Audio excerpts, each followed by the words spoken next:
بسم الله الرحمن الرحيم ألف لام را تلك آيات الكتاب المبين إنا أنزلناه قرآنا عربيا لعلكم تعقلون نحن نقص عليك أحسن القصص بما أوحينا إليك هذا القرآن وإن كنت من قبله لمن الغافلين. إذ قال يوسف لأبيه يا أبت إني رأيت 11 كوكبا والشمس والقمر رأيتهم لي ساجدين.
آفرین، بی‌نظیر است.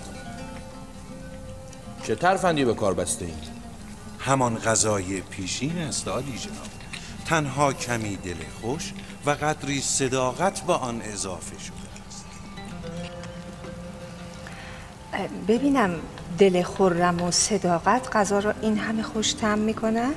این از حسن زن و بزرگواری خداوندگار من و بانو زلیخاست. این محبت و صداقت چرا پیشتر نبود؟ پیشتر یوزارسیف هم نبود.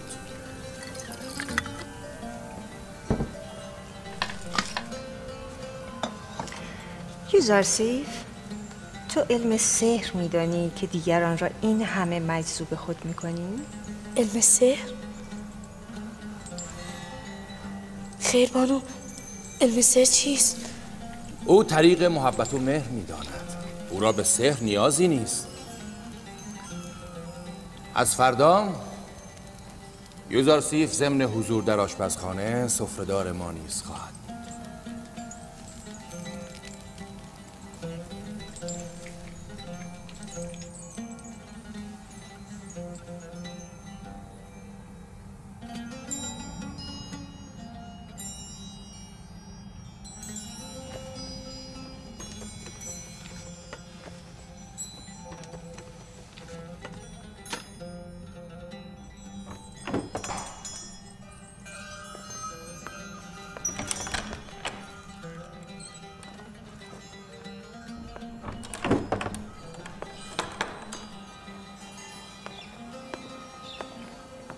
چه شده؟ برای رسیدن به سفره‌داری پوتیفار خیلی تلاش کردم. سالها بردگی، بیکاری، کارهای طاقت فرسا رو تحمل کردم تا مورد توجه پوتیفار قرار گرفتم. حال یک کودک، یک عبرانی گوسفندچران از راه رسیده و همه چیز را خراب کرد. یوزارسیف مقصر نیست. تصمیم گیرنده پوتیفار است. یوزارسیف نمیتواند از فرمان پوتیفار سرپیچی کند. حال چه کنم؟ مرا یا به کشاورزی در بیابان‌های گرم می‌فرستند یا راهی معادن سنگ می‌کنند. من میگویم در اولین فرصت با یوزارسیف صحبت کن. هونیفر هم بد نیست. شاید راه چاره‌ای پیدا شد. ظرف‌های غذا را جمع کنید.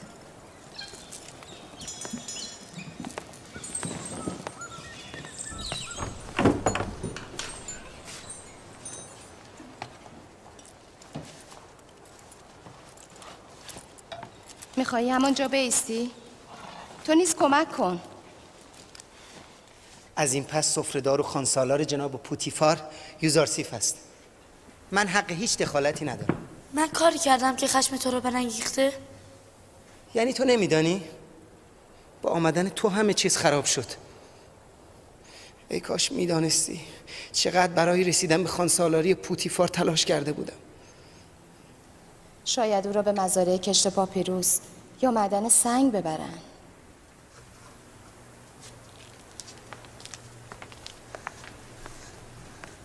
خداوند مرا ببخشد. اگر ناخواسته به تو لطمه‌ای زدم مرا ببخش. من سعی میکنم جبران کنم. نگران نباش.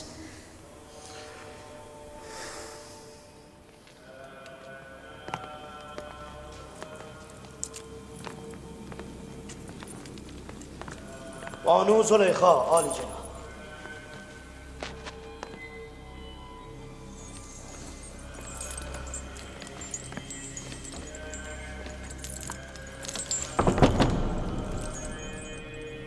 عالی جناب خوفو با من امری داشتن؟ جای تأسف است بانو. کار ما به جایی کشیده که یک کودک برای معبد تصمیم میگیرد.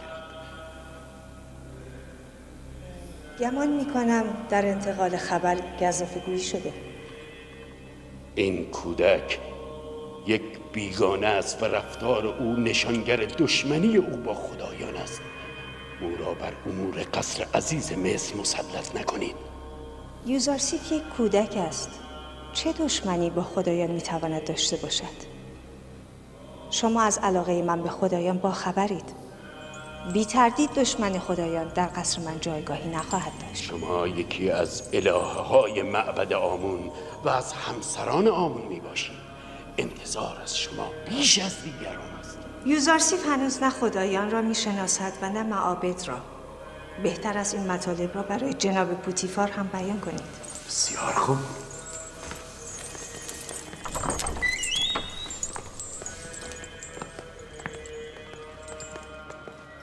عالی جناب، شما دستور دادید که یک کودک برای سهمیه غذای اهالی قصر تصمیم بگیرد؟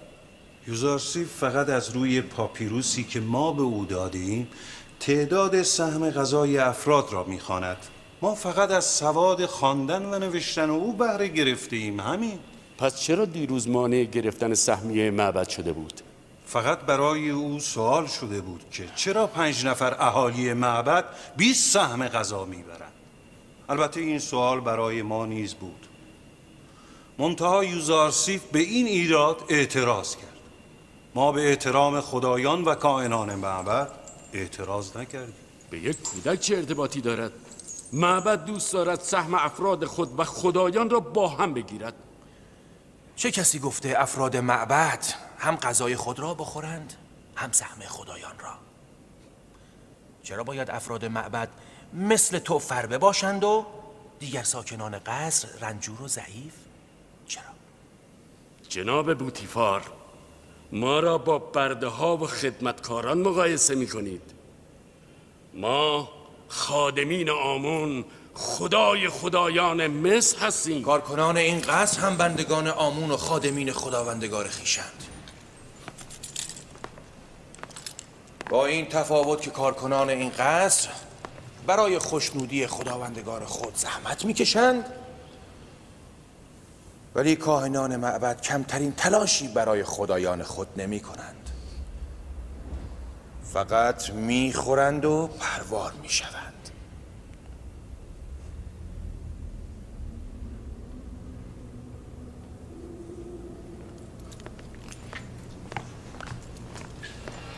من گزارش این اهانت را به آنخ ماهو بزرگ کاهنان معبد آمون خواهم داد.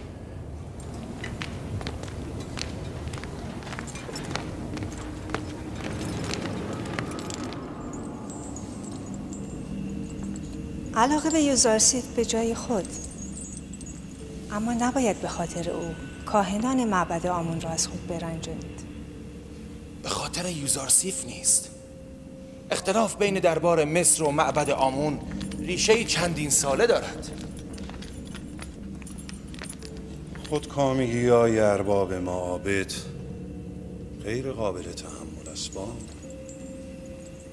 من به اختلاف شما کاری ندارم، اما به عنوان الهه معبد آمون یوزارسیف را به گونه‌ای تربیت خواهم کرد که از پیروان آمون باشد، نه از دشمنان آن.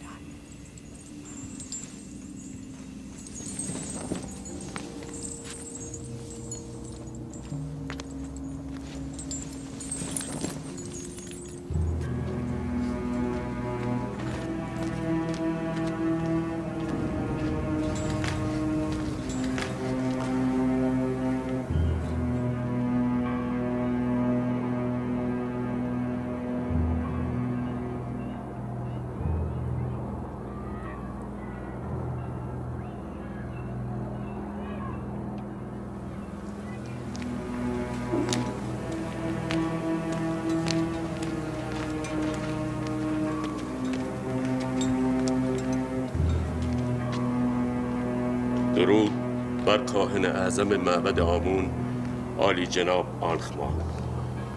بگو خفور، میشنوم. آمدم از محضر کاهن اعظم تقاضا نمایم مرا از خدمت در معبد قصر پوتیفار معاف بدارند. چرا؟ مگر چه اتفاقی افتاده؟ در قصر پوتیفار به آمون و کاهنان معبد آمون اهانت می شود. همه کافرند، مخصوصاً پوتیفار که از همه بی ایمانتر شده است. هنوز پاسخ مرا نداده. چه اتفاقی افتاده؟ یک کودک عبرانی به نام یوزارسیف با آمون و خادمین معبد او مخالفت می کند و همه را بر علیه ما تحریک کرده و ما را در انظار مضحکه می نماید. من دیگر به قصر پوتیفار باز نمی گردم. یک کودک تو را این همه به وحشت انداخته؟ من گمان می کردم پوتیفار و آمنحتب را دشمن معبد می دانی. نمیدانستم که در حد یک کودک 10 سالت نیستی. ولی او یک کودک معمولی. خفه شو! بس کن! تو نباید قصر را ترک می کردی. بدون آنکه کسی بفهمد فوراً باز کرد. در قصر پوتیفار به تو بیشتر نیاز داریم تا اینجا. ما در فکر براندازی حکومت آمنحتب فرمانروای قدرتمند مصر بودیم. اون وقت یکی از بزرگترین کاهنان ما در مبارزه با یک کودک شکست خورده رو به گریز نهاده است. برو اینجا نیست.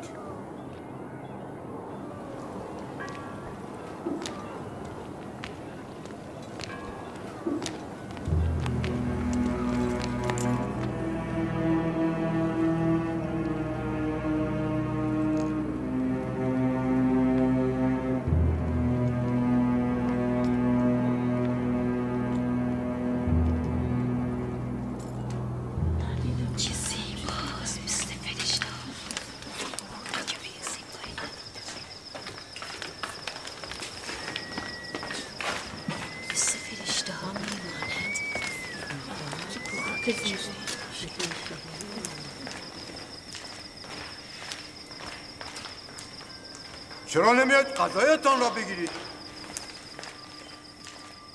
مثل فرشته ها میماند.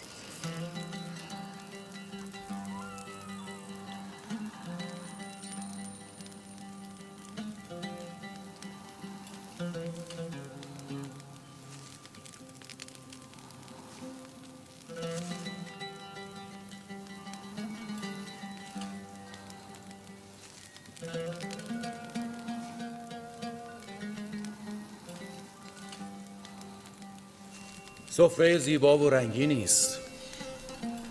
تا راسته یوزارسیف؟ از سیامنی آموختم. یوزارسیف بسیار باهوش است. بیشک آنچه را که یوزارسیف آموخته به کمال رسانده. زیبایی این سفره مرا به وجد آورده. می توانم به تنهایی فیلی را ببرم.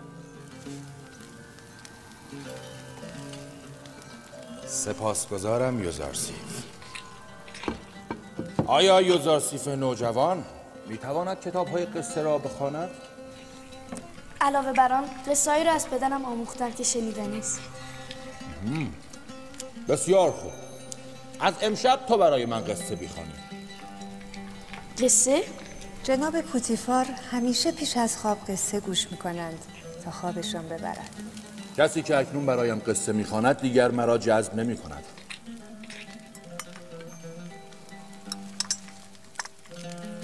جواب نداده یوزارسیف. ببخشید عالی جناب. پس کتابخانه فعلی شما چه می‌شود؟ سوفر به کار دیگری مشغول خواهد شد. من پیشتر نیز موجب برکناری هویه شدم. نمیخواهم موجب بیکاری سوفر نیز بشوم. میتوانم از جناب پوتیفار تقاضایی داشته باشم؟ همین عطوفت و رقت قلب تو مرا مجذوب کرده. تو میخواهی بگویی برای هویا و سوفر شغلهای بهتری در نظر بگیرم؟ یا اینکه آنها را به شغلهای پیشین خود بازگردم. من نمیخواهم کسی را رنج داده یا موقعیت کسی را به خطر بیاندازم. نگران نباش. به هونیفر خواهم گفت که به هویا و سوفر شغلهای بهتری بدهد. از امروز تو کتابخوان و کتابدار من خواهی بود. جناب پوتیفار ظاهراً یوزارسیف را به من هدیه کردند، اما در باطن خود بیشترین بهره را از او میبرند. اگر شما راضی نباشید یوزارسیف هیچ کاری انجام نخواهد داد. قصد من مزاح بود. یوزارسیف کاری را انجام میدهد که خداوندگار این خانه بخواهد. او باید همیشه از شما سپاسگزار باشد و هیچگاه از الطاف شما سوء استفاده نکند. من همیشه در برابر خداوندگار خویش سپاسگزار خواهم بود.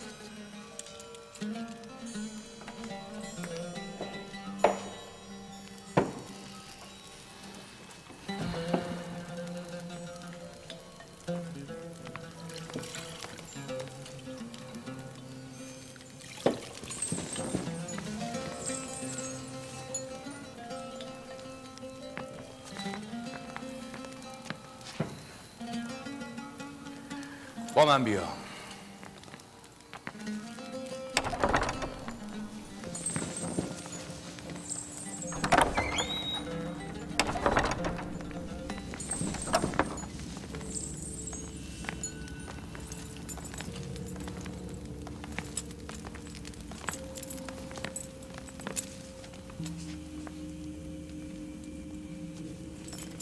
این کتابخانه گنجینه گرانبهایی است که به زحمت فراهم شده. همه این کتاب‌ها را یا من خوانده‌ام یا کتابخانه من سوفر برایم خوانده. جناب پوتیفار دوست دارن کدام کتاب را امشب برایشان بخوانم؟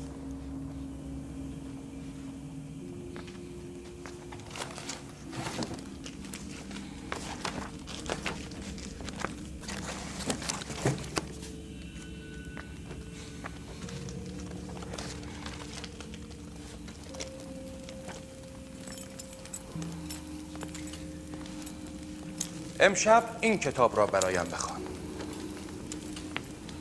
کتابی است که آینده مصر را پیش بینی کرده.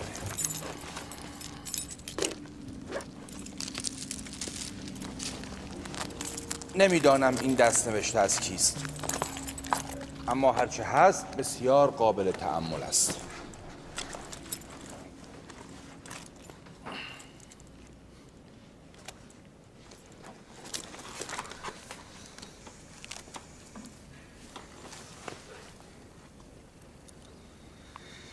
اقتدار مصر ابدی نیست و ظلم حاکم بر آن پایدار نخواهد ماند.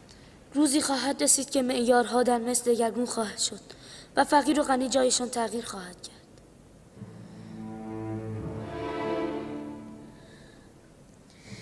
این دگرگونی در پی جدالی خونین رو خواهد داد.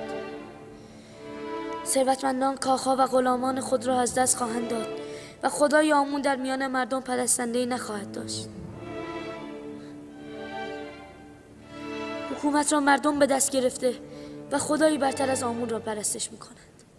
من نیز گمان می‌کنم این پیشگویی روزی تحقق پیدا کند. اما چگونه؟ نمیدانم.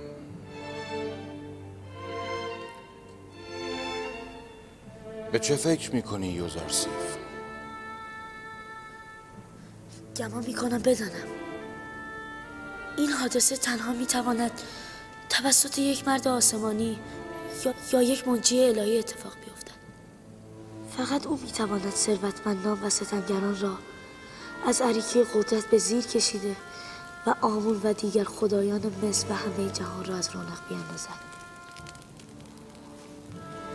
آری، گمان میکنم بدانم. تو بزرگتر از آن هستی که نشان میدهی یوزارسیف. اینها را از کجا میدانی؟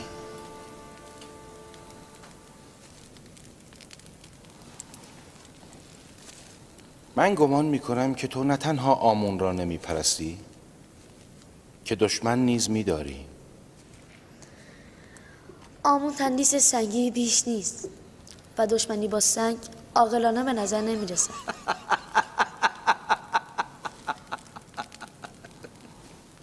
این را بنگر. آمون را نه تنها لایق پرستش که لایق دشمنی نیز نمیداند. اگر آن ماهو کاهن اعظم این سخنان تو را بشنود خودش را حلق‌آویز خواهد کرد. مبادا عقیده خود را پیش کسی ابراز کنی، مخصوصا از زلیخا بپرهیز که آمون پرست متعصبی است.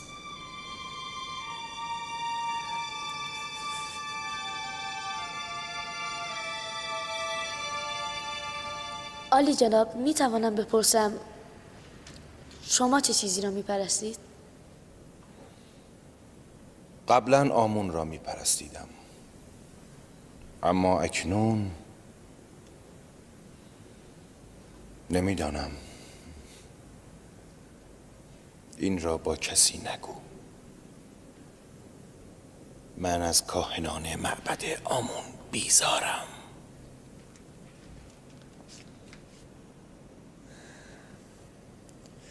می توانم علت این بیزاری را بپرسم؟ ارباب معابد گستاخ و خودکامه‌اند. آنها به جای منافع مصر فقط به نفع خود فکر می کنند. بسیار خوب، کافی است. برو استراحت کن.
خداوندا،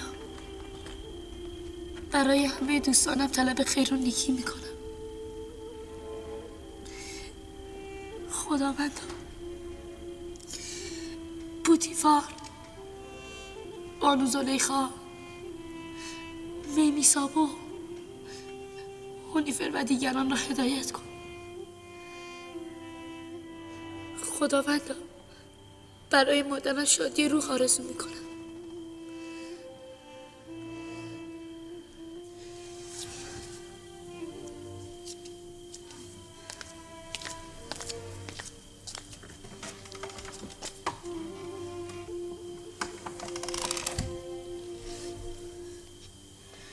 پروردگارا، برای پدرم یعقوب تقاضای صبر و بردباری دارم. از برادرانت دور نشو.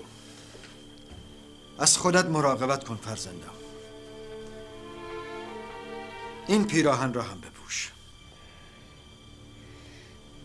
میدانم رد فراق برای او مشکل است. یاریش کن تا مرا فراموش کند.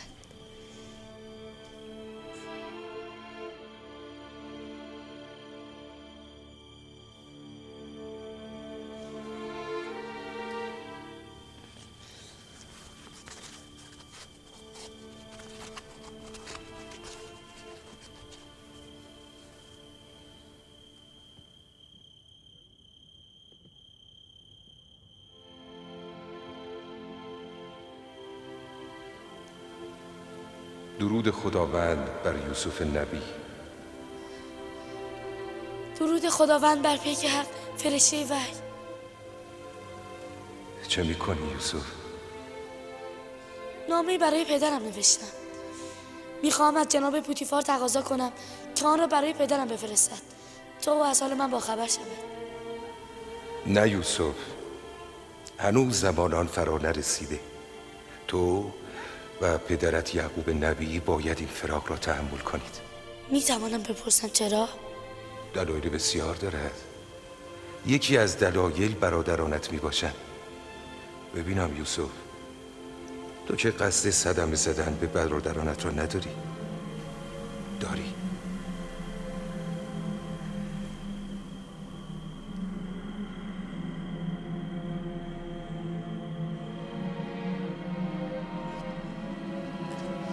اگر پدرم بفهمد آنان را نفرین خواهد کرد.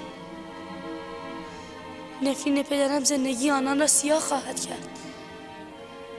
نه، نه، من نمیخواهم برادرانم صدمه ببینند.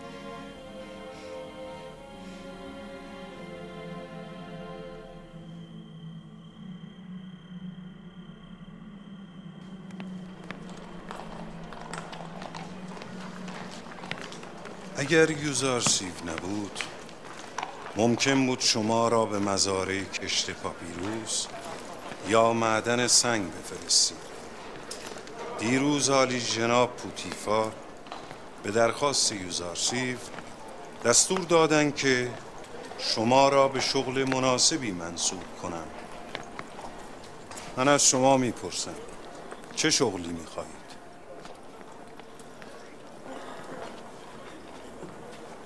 ما نمیدانیم. هرچه پیشکار بزرگ تصمیم بگیرن. تو چون خانسالار با تجربه هستی، آماده نمودن غذای بانو زلیخا و جناب پوتیفار به عهده تو باشد و تو چون سواد داری کنترل تعداد غذا به جای یوزارسیف به عهده تو می باشد. موافقید؟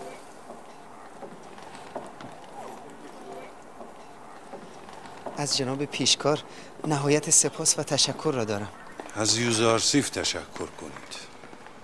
ببینم چه می کنید.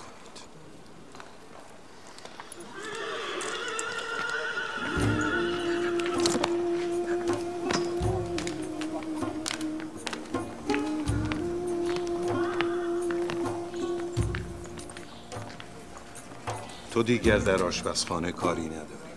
کارهای تو را هویا و سوفر انجام میده. بیا.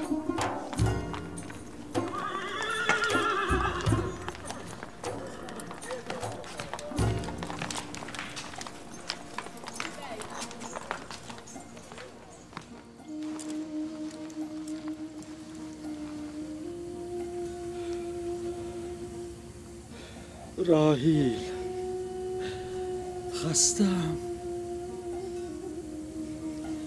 دل شکستم. میبینی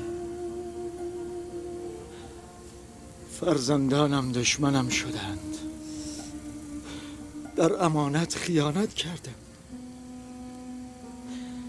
من هم در امانت تو خیانت کردم.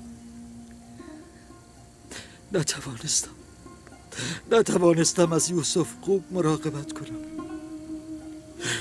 شرمنده‌ام راهی، شرمنده‌ام. از زمانی که فهمیدم گرگ فرزندم را نخورده بیشتر نگران شدم که نکند او را کشته باشم. در حال تو بهتر میدانی. تو از جهان دیگر ما را نظاره میکنی. میدانی که الان یوسف کجاست. اگر یوسف مرده باشد بیشک الان نزد تو است. آسوده باش که مرگ یوسف تو را درک نکرده است. سلام برادر. درود بر یعقوب نبی. یوسف تو زنده است و مرگ او دروغی بیش نیست. شما اطمینان دارید؟ من از هیچ مرگی بیخبر نیستم. به دنبال یوسف در دنیای اموات نگرد. او را در جای دیگری جستجو کن. شنیدی؟ برادرت زنده است. یوسف من زنده است. می توانی بگویی او اینک کجاست؟ من فقط از دنیای مردگان خبر دارم.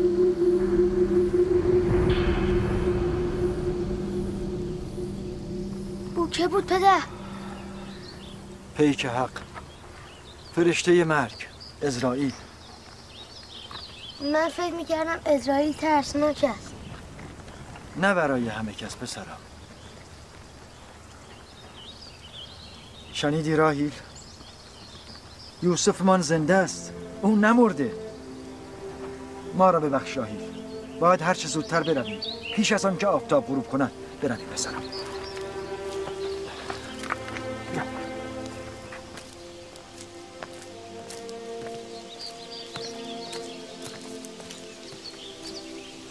فکر میکنید کجا رفتن؟ حتما به دیدار مزار راهیل. او هنوز مردگی راهیل را بیشتر از مادرمان دوست دارد.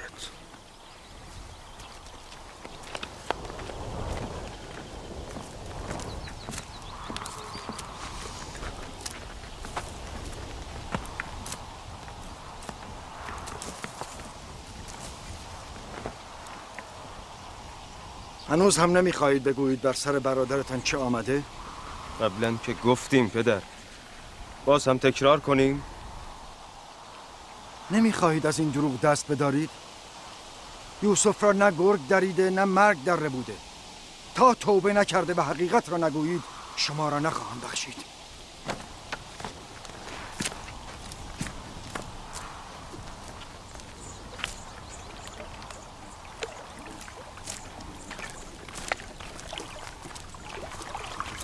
کجا رفته بودی؟ بر سر مزار مادرم. آنجا فهمیدم که برادرم یوسف نمرده. مادرت به تو گفت که برادرت نمرده؟ نه، مرد سپید پوش گفت. پدر گفت او فرشته مرگ است. پاک دیوانه شده. کارش شده بیابانگردی و خیال بافی. دیوانه شما هستید. شما دروغگویید. من از شما بدم میآید. هی! برو بنیامین!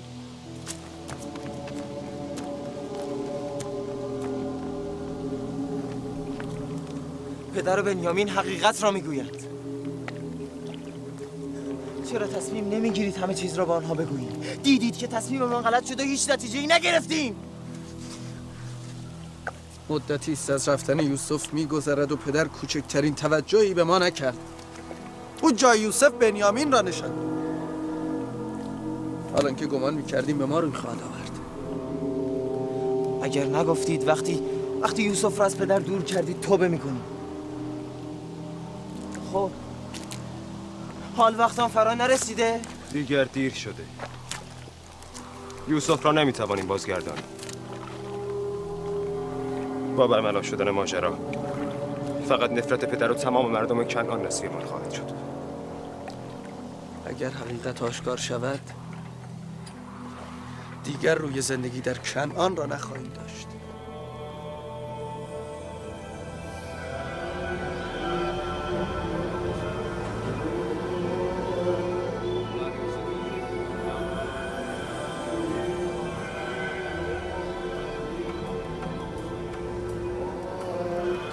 می توانید او را بیگانه معرفی کنید. بگویید او دشمن خدایان است. باید زمینه را برای اخراج او از قصر فراهم کنیم. یک کودک گوسفند چران که نمیتواند بر امور قصر با عظمت پوتیفار مسلط شود. کودکی که تا دیروز در سرگین گوسفندان میخفته، بدیهی است که خفتن بر اطلس و دیوار را بر نمیتابد و طغیان میکند. به کاهنان بگویید با اهالی قصر صحبت کنند و ذهن آنان را نسبت به یوزارسیف روشن کنند. جای او در این قصر نیست.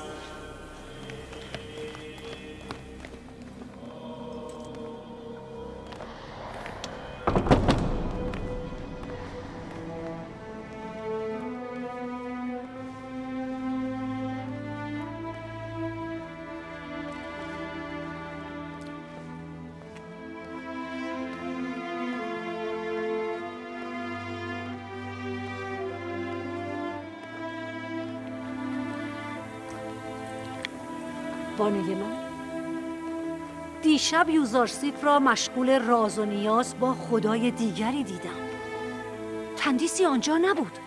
او با آسمان سخن میگفت. بسیار خوب. امشب نشانم بده. میخواهم از نزدیک ببینم. حتما بانوی من. چیز عجیب دیگر این که او مثل دیوانه ها با خود سخن میگفت. همه یوزارسیف را زیرک و باهوش می‌دانند. تو دیوانه؟ آهای، تو آنجا چه می‌کنی؟ علف‌های هرز رو جمع می‌کنم. اینها گل‌ها رو خوش می‌کنند و اگر اینها رو جمع نکنیم هم باغچه را زشت می‌کنند و هم گل‌ها رو از بین می‌برند. بس کن. کارت رو انجام بده.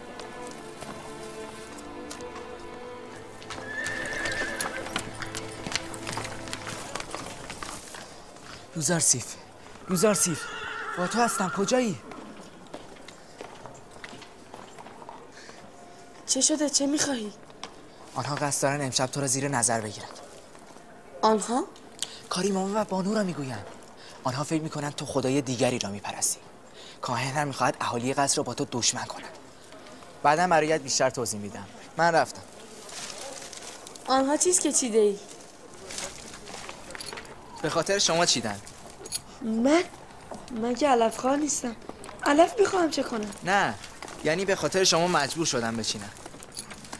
باز که شد همان. دست بردار. اصلا چه میدانم برای چه چیدن؟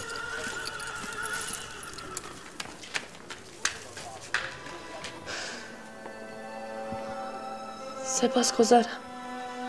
این از عنایت توست که مرا بر توطئه‌های دشمنانم آگاه می‌کند. من کودکی ضعیف و ناتوانم و اگر عنایت تو نبود نابود می‌شدم.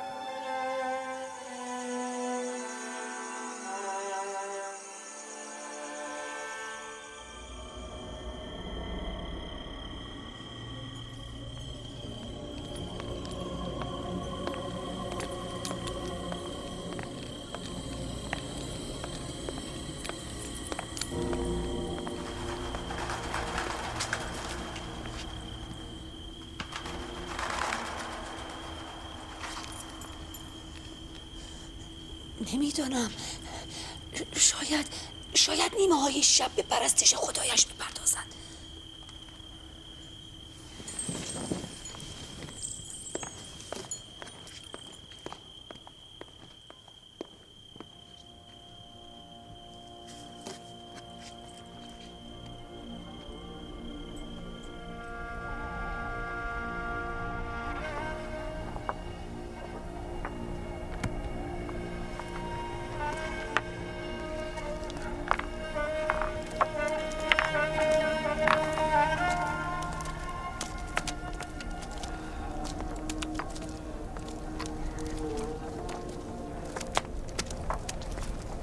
خسته نباشید. سپاسگزارم. ظاهرا تصمیمتون برای ساختن کلبه قطعی است. نمیتوانم با فرزندانم زندگی کنم. میخواهم همیشه منتظر یوسف باشم. انتظار تا کی؟ نمیخواهید تمام کنید؟ انتظاری مداوم تا روزی که یوسف باز گردد. تا آن روز در این کلبه زندگی خواهم کرد و بر سر راهی که روزی رفته بود دیده خواهم دوخت. استراحت نمی کنید؟ وقت غذاست. چرا آمدم. بنیامین بیا پسرم.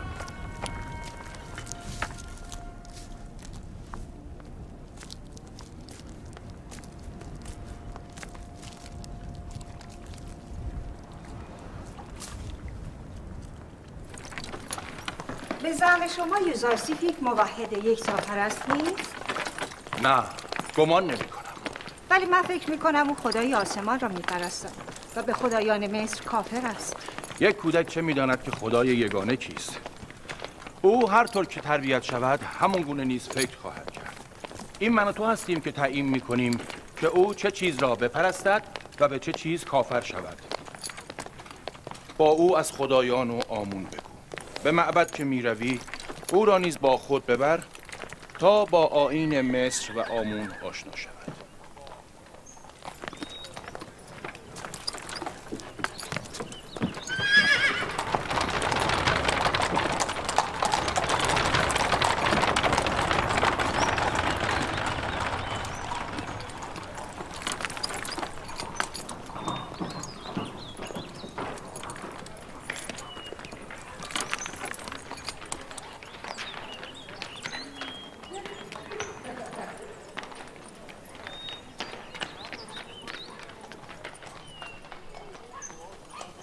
یوزارسیف را آراسته کرده نزد من بیاورید. بگویید تخت روانم را آماده کنند.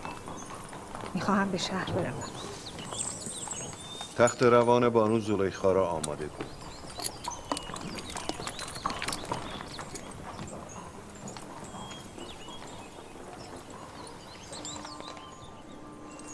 همیشه همینطور مرتب و آراسته باش.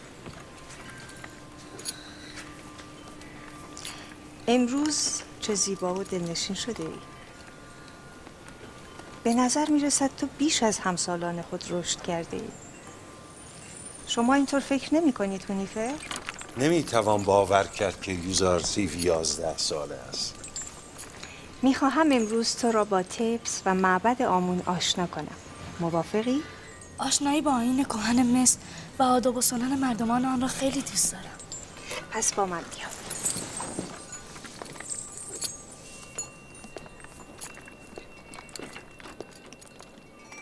زلیخا یوزارسیف را چون فرزند خود دوست دارد، نه فرزند خوانده. کارت را بکن.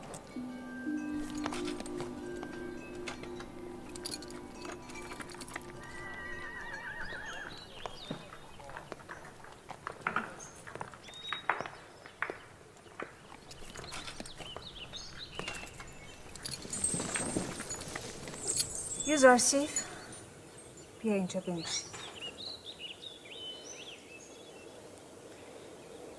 می شود من پیاده بیایم و سوار نشوم؟ چرا؟ تخت روان را دوست نداری یا؟ سوار شدن بر دوش دیگران را دوست ندارم.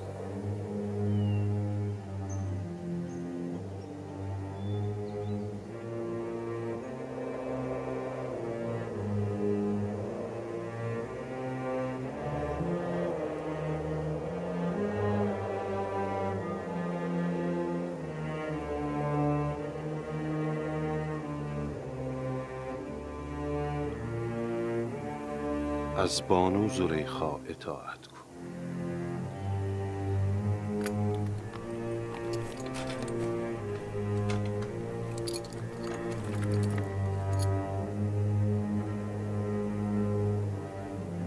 حرکت کن.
آنجا غرب است، دنیای مردگان. ما مردگان خود را مومیایی کرده در غرب نیل دفن می‌کنیم. غرب دنیای عجیبی است. ما همراه مردگانمان لباس، شراب و طعام زیادی دفن می‌کنیم تا آنها از لذت زندگی پس از مرگ نیز بهره‌مند شوند. گاه چند تن از خدمتکاران را نیز با آنها دفن می‌کنیم تا با آنها خدمت کنند. یعنی جنس پس از پوسیدن توان پوشیدن و نوشیدن داره؟ می‌دانستم این سوال را خواهی کرد. جسم انسان در جهان دیگر می‌پوسد مگر اینکه مومیایی شود. مومیایی جسم را سالم نگه می‌دارد و روح می‌تواند به جسم مجدد بازگردد. در صورت بازگشت روح، جسم حیات مجدد می‌یابد و از آنچه با خود برده استفاده خواهد کرد. نمی‌توانند قبر را بشکافند و مرده‌ای را که زنده شده دوباره بیرون بیاورند. زندگی بیرون از قبر که بهتر از درون آن است. نمی‌دانم. شاید بشود.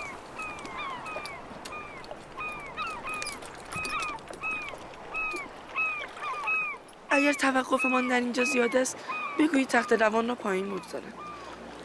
اینها خسته شدند. نه، حرکت می‌کنیم. نگران نباش، آنها عادت دارند. معبد